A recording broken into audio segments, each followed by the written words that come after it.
It's the Real Estate Podcast, brought to you by ANZ Home Loans for financial well-beings. Lots of invites to various different parties and all night, music going on in amongst meetings and that kind of thing. So it really is quite a spectacle and something to behold if you have a chance, or if anyone has a chance to go over and experience it. It's quite interesting. And that is Alex and Victoria from the Gold Coast this morning as we welcome you back to the Real Estate Breakfast right around Australia 7 days a week.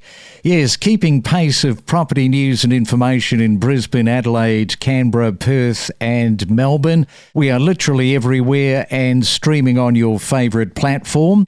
It is a Wednesday, October the 1st. Well, we know what that means. We've now got the run up to Christmas time. And we often talk about how much rubbish that we buy and get sucked into with this whole commercialised world that we live in. It's important, isn't it, just to strip back to the essentials when you're saving to buy a property, saving for that 20% deposit. PropTrack yesterday ran a really interesting piece about Crystal and Darren, who wiped out their first mortgage by the age of 30 thanks to the disciplined approach that began when they bought at the age of 22. What did they do? Well, they lived with their parents and rented out their property, and they funneled every spare dollar into repayments, cutting back on holidays, cars and weekly luxuries. Now with 3 children and a bigger family home, they've taken on a new mortgage, but with no other debts and the same laser focus. The couple aim to be debt-free again by using the same approach second time round. So there is an example of less crap that you buy and the bigger the outcome and getting rid of that mortgage. Right, let's right now take you to the Gold Coast and catch up with Alex and Victoria. And that is so true, isn't it? Just trying to cut out all of the rubbish that we tend to buy. You see a lot of the young folk on the Gold Coast, they're driving the flashy cars. The girls have got the jewellery, so you can see the money is being spent. Agreed, Craig. Hi there. Look, I think the key takeaway from that is people only ever measure success. They don't see sacrifice. And I would say that Darren and Crystal have done a wonderful job of living with sacrifice by living with their parents for a while. I would consider that the ultimate sacrifice. And now maybe if they're moving back in with their parents with 3 kids, I would suggest that the parents are creating the sacrifice this time round. But there is a bit of an effort to go to cutting out all the glitz and glamour that's just not warranted. Victoria and I see a lot of it, in particular in the real estate industry, of course, where there's a lot of flash and no cash and no substance. I think there has to be a lot of discipline to achieve that. What do you think, Victoria? Morning. Yes, I think that unfortunately there is still that thirst, perhaps a huge appetite for having things, instantaneously. So lots of people, not everyone, but lots of people want everything now, with the cars, the luxury goods, all those kind of things that back in the day you may think about maybe one day saving up for if it fits into the plan. But now I guess with the comparing what you have to others, and we're all guilty of that at some times, just think that sometimes people maybe focus on that more heavily than planning for the future and that kind of thing. And then that sort of creates this cycle of people going back for more. And then what has someone else got? And it's never really enough, is it, if the appetite can get bigger and bigger for those kind of things. So obviously they've made some sacrifices and thought about the future, which is really smart. Yeah, no, it's a very smart takeaway. And if you go back before the COVID turned up, back to 2018, it took an average first home buyer on the Gold Coast about 4 years to save up for that 20% deposit. Now it's almost double. There is the tale of the tape. Now let's drill into some of the other things that are going on in the Gold Coast at the moment, because in certain Gold Coast suburbs like Burleigh Waters, about 43% of private dwellings are owned outright. So it's just sort of looking at how many people are mortgage free. If you look at Hope Island, the rate is about 42% mortgage free. Runaway Bay, yes, one of my favourite locations, that's got about 50% homeowners without a mortgage. You would be seeing that firsthand. Yes, we're seeing a lot of that. I won't bring up the fact that you missed out on that apartment in Runaway Bay again, Craig. I think I've only brought it up about 8 times, so I won't do it again. Oh, does that make it 9? Sorry. So that's a really telling tale for the Gold Coast market, and it underlines the strength of the market that we have right now. If you wind the clock back pre-COVID, we were one of the pressure points for mortgage stress across Australia. I think we were in the top 5 at one stage. Skip forward to post-COVID, where the retirees have sold up and moved here with their cash, or a lot of interstate sellers have sold in Sydney, Melbourne for what was then mega dollars and bought at great value on the Gold Coast mortgage-free. They've moved up. Let's just say we've come across clients who've sold at, say, 10 to 15 mil in Sydney and bought up here quite comfortably at 3 mil, and then bought the boat, bought the car, bought some of that flash and dash that we talk about, put the kids in good private schools, and they are living mortgage free. And there is no mortgage stress on that family whatsoever. And that underpins the value of our market. It's been a benefit for some areas of the Gold Coast, and it's certainly been a benefit overall. But in other way, it slows the market down because there's not much pressure, which means there's not much price movement. So it's got a flip side. Yes, and I know that we talk about this every time, Victoria, but overseas buyers, they're still being attracted, aren't they, into the Gold Coast, as well as the interstate, which Alex has just alluded to right there. You're still seeing that come through reasonably strong in 2025 in October? Absolutely. We always have inquiries from overseas, getting lots of people inquiring from New Zealand at the moment, definitely interstate. And touching on a point you mentioned before, we still have a lot of people on the Gold Coast who are actually downsizing. So to help with that idea of the mortgage and to have things covered. So they might just be moving, one suburb over, even staying within the same suburb, but they're actually downsizing so that they can cope with that and enjoy the lifestyle. I've said it before, I say it again, the lifestyle never gets boring on the Gold Coast. We do have beautiful weather. We do have the attraction of that kind of lifestyle, and that will still draw the crowds from interstate and overseas because everyone wants to enjoy that with their families, and why not? Yes, everybody would love to move to the Gold Coast. We are talking to Alex and Victoria there. When we come back, I want to find out about the traffic situation.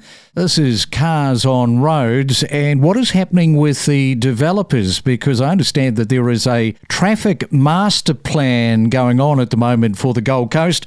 We'll talk about that next. Get insider tips from industry professionals and level up your real estate game by unlocking the secrets of successful real estate transactions. Remember, we are not a real estate company. We are 100% all about increasing your awareness and knowledge for buying and selling properties. And it is a Real Estate Wednesday. We are on the Gold Coast talking to Victoria and Alex. Yes, if you've been to the Gold Coast recently, and maybe you haven't been there for 2, 3, 4 years, whatever, it has got really, really busy with traffic. In fact, I can go back 10 years ago and sort of identify it was a problem then. Alex, tell us a little bit about what is going on with the traffic master plan and developers. Now, they've got to have some sort of a traffic plan, as I understand. Yes, that's exactly right. And I'll second what you said. When I moved here from London, I used to look for traffic because I was missing it from London. I had withdrawal symptoms and I used to look for cars at the red lights just to get behind so I could remember what it was. Now I'm thinking we've got too much traffic. So the master plan is now an initiative by the council to start spreading out the traffic chaos and to start identifying pinch points in the road network and upgrading those pinch points as quickly as possible, but also to disseminate the traffic or disperse the traffic away from those pinch points. And one of the ways they're doing that is by when a development site goes in, they're allocating how many cars are allowed to make their way to that site. And that would then determine how dense that block could be.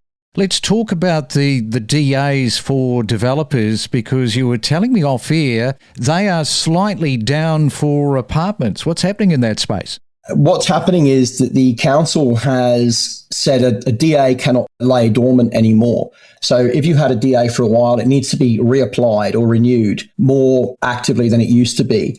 And so what that does is it means that the traffic overlay then goes into that new DA application. And so that DA is no longer active if it doesn't meet the criteria. Developers are then having to rework their drawings and their plans to meet the new lowered criteria, which then means they may not build because they don't get the yields that they thought they were going to get by holding out. That has become one issue. The other issue is that as we've had a lot of the property boom towers coming up, there's, frankly speaking, less premium sites available. Or the premium sites are there, but again, they don't fit within the remit of the traffic master plan. So we're selling a few apartments in Broadbeach, case in point, fantastic point position. I doubt very much that site would ever be able to have a tower on it because there's already 2 towers in adjoining blocks to that block that would have been a prime one. So that prime site is now probably always going to just remain as a 3-story walk up. So that DA won't go through. And there are example after example of that where developers are having to wind back their developments. And the other thing that's happening is we're seeing a couple of super towers consuming a lot of that DA quota for traffic overlay in the junctions where they can cope. Those are going to suck in a lot of the quota for the apartments that will go through, meaning that less of the smaller boutique ones will go ahead. And last time we spoke, Victoria, you were getting ready to go off to the Cannes Film Festival, which was pretty exciting, rubbing shoulders with other filmmakers. Look, it really is another world over there. It was absolutely packed full of people. As you say, people walking around in couture dresses just amongst people who'd been, sales agents to the show during the day, like a convention centre. So everybody really is mixing and, hobnobbing, as it were, sort of talking to everyone. Lots of invites to various different parties and all night, music going on in amongst meetings and that kind of thing. So it really is quite a spectacle and something to behold if you have a chance, or if anyone has a chance to go over and experience it. It's quite interesting. We took a couple of our projects over there. We've mentioned to you before, we've got some interesting things coming up, Nuns with Guns and Dead West, which is a kind of zombie Western-esque. So we were over there talking to different sales agents, other producers, even though we would be doing producing as well. So it was really an eye-opener in many ways, and interesting to just get out there, meet people who've come over from London, New York, Australia, of course, lots of Australians over there, various countries around the world all coming together and talking about different projects. So that was exciting to have that engagement with people and enjoy that festival in that way and get some things happening for the future. Yes, it is the epicentre of the show ponies, that's for sure. Having been there several times myself, it doesn't get any bigger than that. All right, we'll wrap it up there on the Gold Coast. Victoria and Alex, once again, thanks for your time on the Real Estate Breakfast, and good luck with the wind up to Christmas. Thank you, Craig, and all the best for you. Thank you. Listen to in-depth discussions with industry leaders on investing options, understanding different suburbs with insider perspectives and exclusive tips. You say, as bad as buying a property is in Australia, there is no place on earth like living here. And the final thing that you said was, take a chill pill. And I love that advice too. Just take a chill pill. Everyone, just chill out a little bit. When it comes to Australia, we do have cost of living pressures. That's been a pretty universal story. But property prices are also high here for a reason. It's things like that rule of law, the stability that we have politically, and the wonderful lifestyle that we have in Australia. You've just been talking to a friend of yours that has come back into Sydney, finding the difficult situation of where the market is at the moment? Yeah, so this is really interesting, and it ties into some recent news that we've seen over the past few weeks about the state of the rental market. So my colleague, he's an expat, he's come from the US, and he was somewhat appalled at the state of some of the rental properties that he was inspecting. We connect you to the best real estate information across Australia. The Real Estate Podcast.